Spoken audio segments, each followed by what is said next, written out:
That voice.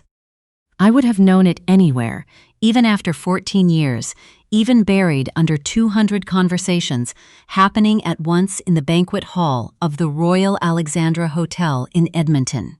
I was holding a glass of Prosecco I hadn't touched, half listening to someone from my old chemistry class talk about her condo in Yaletown, when it cut through everything else like a blade through wrapping paper.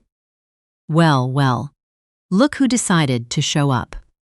I turned around, and there he was, Graham Ashworth, except he wasn't the Graham I remembered from Strathcona High. The one who used to borrow gas money he never paid back and tell me my dreams of becoming an accountant were cute but unrealistic. You'll end up doing someone's taxes in a strip mall. This Graham was wearing a navy suit that fit him the way only a $5,000 suit fits a person, and his watch caught the light every time he gestured, which was often. He'd done well for himself, apparently. I'd heard through the grapevine. My mother, mostly, who never met a piece of gossip she didn't want to deliver personally, that he'd become a partner at some Bay Street-adjacent firm, the kind that handled mergers for companies whose names showed up in the business section of the Globe and Mail. "Graham," I said. I kept my voice level. I'd practiced level for 14 years. He looked me up and down, not subtly. The way you'd assess a used car you weren't sure was worth the asking price. "Still in Edmonton, eh? Heard you're doing books for some little firm. Bartlett and Cho or something?" "Bartlett, Cho and Reyes," I said. "I'm a partner." Sure.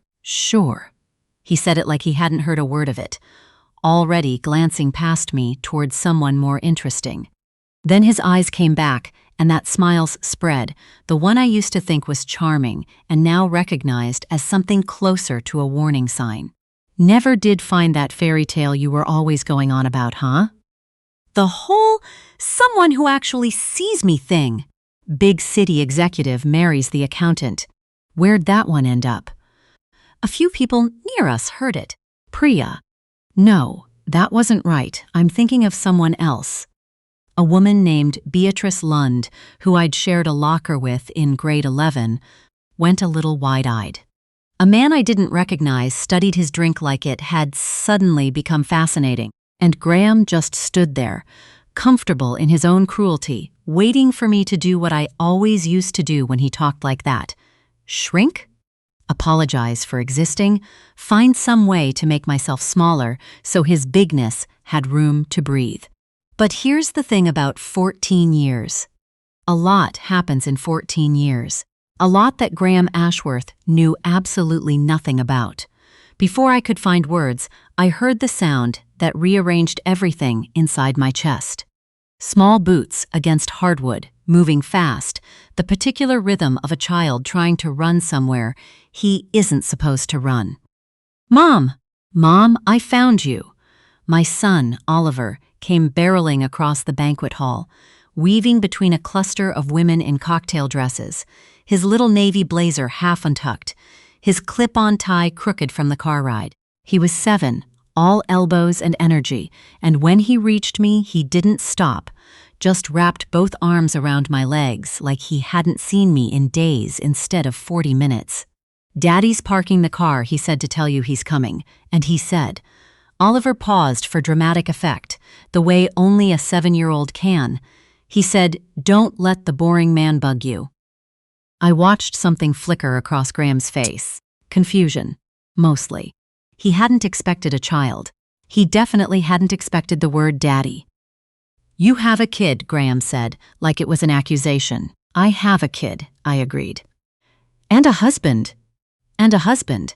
I could see him recalibrating, trying to figure out how this fit into the story he'd already written about me in his head, the one where I was still 23 and crying in my dorm room because he'd told me I was too much and not enough at the same time. He opened his mouth to say something else.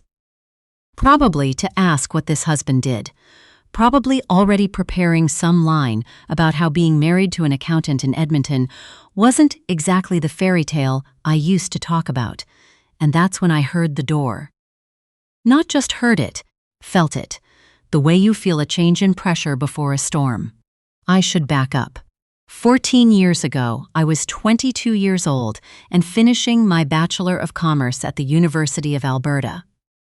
Working 2 jobs to cover what my scholarship didn't, and dating Graham Ashworth, who I genuinely believed, with the kind of conviction only a 22-year-old can summon, was going to marry me. We'd been together since the spring of grade 12. I'd built an entire future around him without ever quite noticing that he hadn't agreed to be in it. The breakup happened 3 weeks before our convocation. He sat me down at the Tim Hortons on White Avenue. I remember that detail more than anything else, the absurdity of being dumped over a medium double-double, and told me that he'd gotten an offer from a firm in Toronto, and that long distance wasn't really his thing, and that, honestly, he'd always pictured himself with someone who had a bit more ambition. I remember the exact words because I turned them over so many times afterward, like stones in my pocket, trying to figure out which edge was sharpest. I cried for what felt like the appropriate amount of time. 2 weeks, give or take. And then I did something that turned out to be one of the better decisions of my entire life. I stopped waiting for someone to tell me I was enough, and I threw myself into my CPA designation instead. It wasn't glamorous. I worked reception at a downtown firm during the day and studied at night, surviving on instant noodles and the kind of stubbornness that runs in my family on my grandmother's side. I almost didn't apply for the articling position at Bartlett, Cho, and Reyes. The posting wanted someone with more experience than I had, and a part of me, the part Graham had spent 4 years carving doubt into, almost talked me out of it. But I applied anyway. I got the position. 3 years later, I made staff accountant. 6 years after that, I made partner. Somewhere in between, I met Marcus. Not Marcus Whitfield, not Marcus Doyle, not Marcus Pemberton, just Marcus. Marcus Riley, who I'd met at a charity hockey tournament my firm sponsored. A tall, quiet man with an easy laugh who worked as a structural engineer and who, on our 3rd date, asked me what I actually wanted out of life instead of telling me what I should want. It threw me, honestly. I wasn't used to being asked. We got married 4 years later in a small ceremony at his parents' acreage outside Sherwood Park, under a tent strung with string lights, and Oliver came along 18 months after that, loud and stubborn and mine. I hadn't planned on coming to the reunion at all. I'd RSVP'd no twice and changed my mind a 3rd time, mostly because Beatrice Lund had texted me 11 separate times, insisting I needed to see how everyone had turned out. Marcus had encouraged me to go. "You built a whole life he doesn't know anything about," he'd said, tying his own tie in the bathroom mirror while I debated my outfit for the 4th time. Go remind yourself of that. I hadn't expected Graham to still have that effect on me, the way his voice could still find the old grooves in my chest and settle right into them. I hadn't expected either the small flare of satisfaction at the look on his face when Oliver came sprinting across the floor, but I really hadn't expected what happened next. The doors to the banquet hall swung open, and Marcus walked in.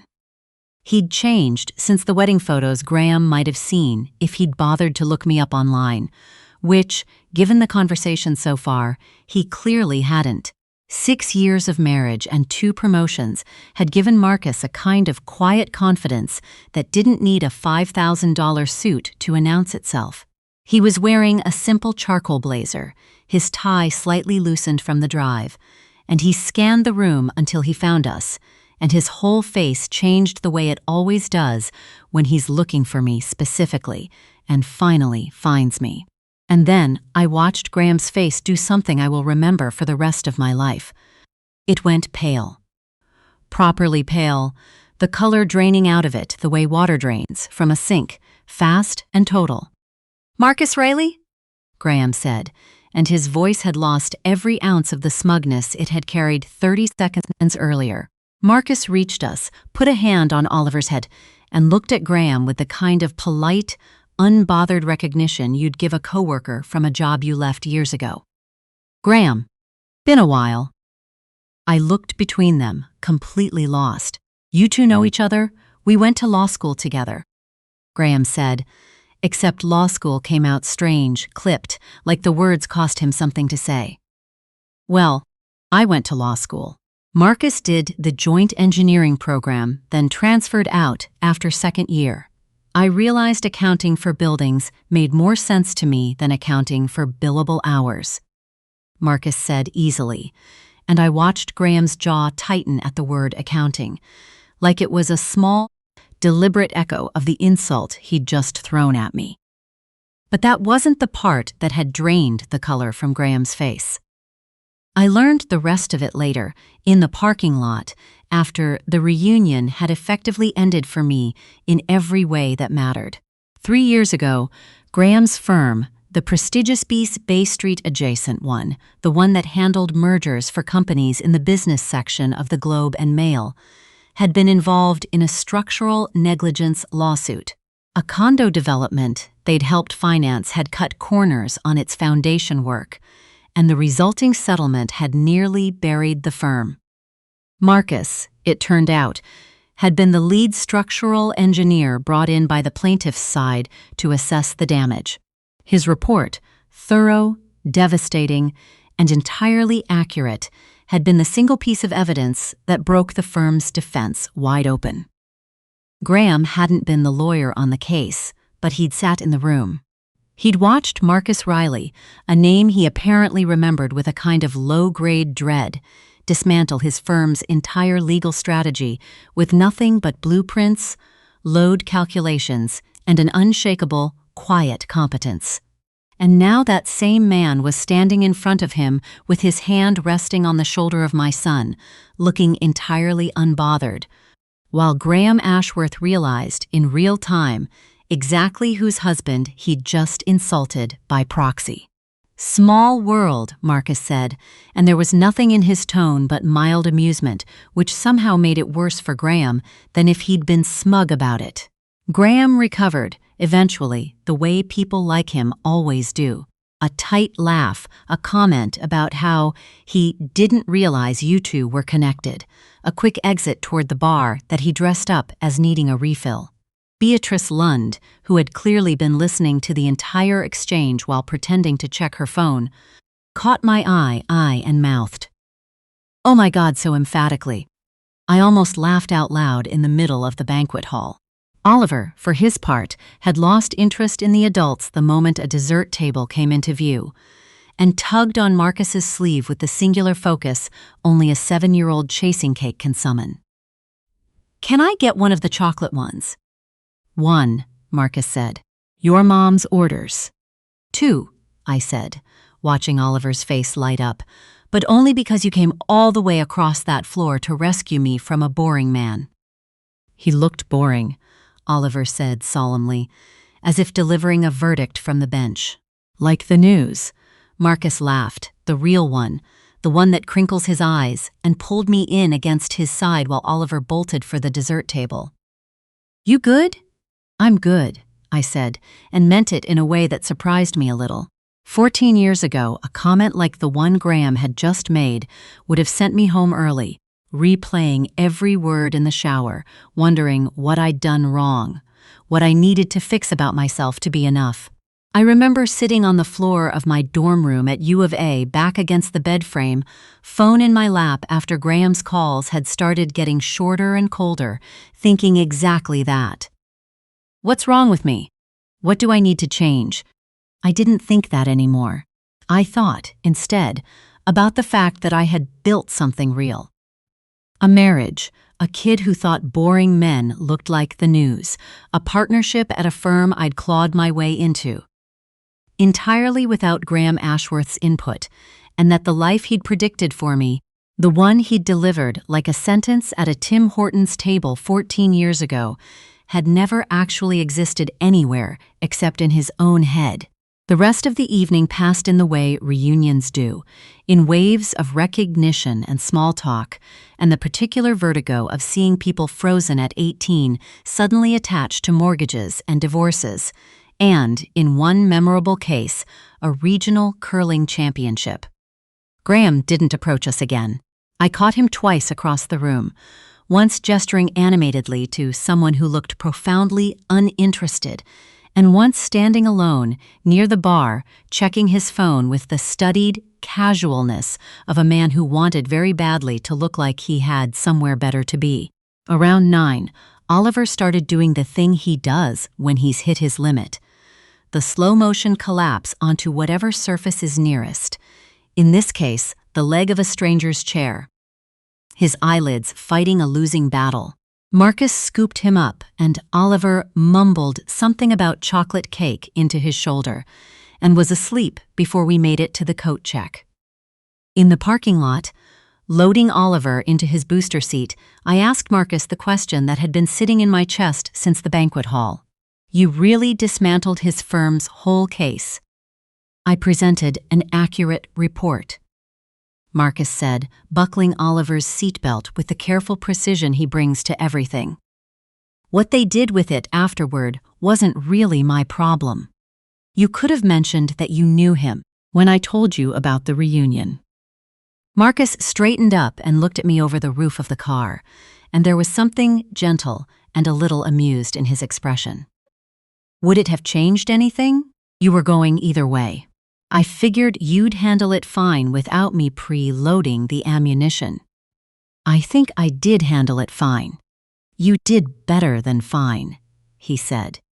"You corrected him about your job title before I'd even gotten through the door.